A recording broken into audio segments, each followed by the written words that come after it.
Friends, welcome back to my channel Jano's kitchen world. వర్షాలు full పడుతున్నాయి కదండి. 10 నిమిషాల్లోనే ఇలా టమాటా చారు రెడీ చేసుకొని దీంతో కాంబినేషన్గా ఒక ఆమ్లెట్ వేసుకొని వేడి వేడి అన్నంలో తిన్నారంటే ఎంత అన్నమైనా అలవోగ్గా తినేయచ్చండి. అంత తృప్తిగా తినేస్తారు. మరి చాలా ఈజీగా టేస్టీగా అందరికీ నచ్చే విధంగా ఈ టమాటా చారుని ఎలా ప్రిపేర్ చేసుకోవాలో చూసేద్దామా.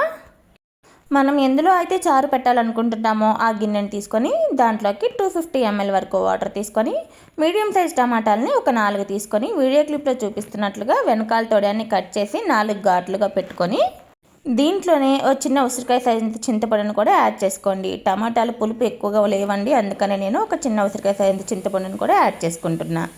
ఇప్పుడు ఈ గిన్నె మీద మూత పెట్టి పొయ్యి మీద పెట్టుకుని టమాటా పైన ఉన్న తోలు సపరేట్ అయ్యేంత వరకు ఉడికించుకోవాలి. ఇవి ఉడికేలోపు మనం రసం పొడి రెడీ చేసుకుందాం. దీనికోసం ఒక మిక్సీ జార్ తీసుకొని 1 టీ స్పూన్ వరకు ధనియాలు, 1/2 టీ స్పూన్ వరకు జీలకర్ర, ఒక 10 నుంచి 15 వరకు మిరియాలు, ఒక 2-3 ఎండుమిరపకాయలు.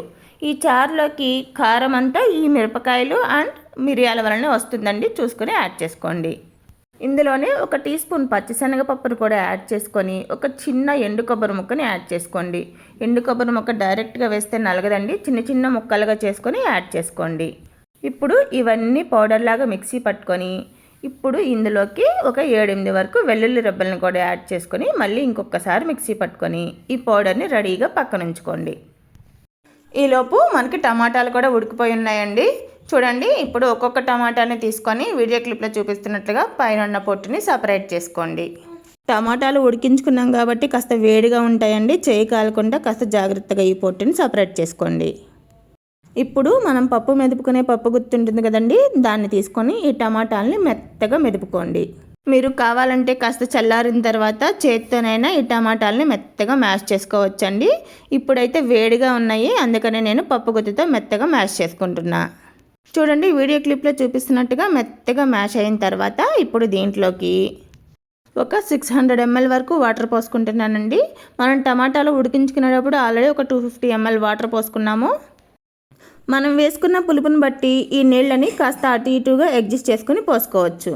ఇప్పుడు దీంట్లోకి టేస్ట్కి తగినట్లుగా సాల్ట్, ఒక 1/2 స్పూన్ వరకు పసుపు, మనం ముందుగానే ప్రిపేర్ చేసి పెట్టుకున్న రసం పౌడర్ని కూడా యాడ్ చేసుకొని ఇందులో ఒక పచ్చిమిరపకాయని సన్నగా బారుగా కట్ చేసుకొని యాడ్ చేసుకోండి. అట్లనే దీంట్లోకి ఒక గుప్పుడు కొత్తిమీరని కాడలతో సహా తుంచుకొని యాడ్ చేసుకోండి. 2 రెమ్మల కరివేపాకును కూడా చిన్న చిన్న ముక్కలుగా చేత్తో తుంచుకొని యాడ్ చేసుకోండి. అలా తుంచుకొని యాడ్ చేసుకోవడం వల్లే ఫ్లేవర్స్ బాగా తెలుస్తాయండి చారులో. ఇప్పుడు ఇవన్నీ కలిసేలాగా ఒకసారి గరిటెతో కలుపుకొని మనం వేసుకున్న ఉప్పు, పులుపు, మిరియాల ఘాటు ఇవన్నీ సరిపోయినా లేదో ఒకసారి చెక్ చేసుకోండి. ఉప్పు, పులుపు చాలకపోతే యాడ్ చేసుకోండి. అట్లనే ఘాటు చాలకపోతే ఎండుమిరపకాయలు కానీ మిరియాల పొడి కానీ యాడ్ చేసుకోండి. అన్నీ కరెక్ట్గా సరిపోయాయి అనుకుంటే ఇప్పుడు ఈ గిన్నెకి మూత పెట్టి స్టవ్ వెలిగించుకొని స్టవ్ మీద పెట్టుకొని మరిగించుకోవాలి. ఈ చారు పొంగు రావడం స్టార్ట్ అయిన తర్వాత ఒక 5 నిమిషాలు మరిగించుకుంటే సరిపోతుందండి, ఎక్కువసేపు మరిగించాల్సిన అవసరం లేదు.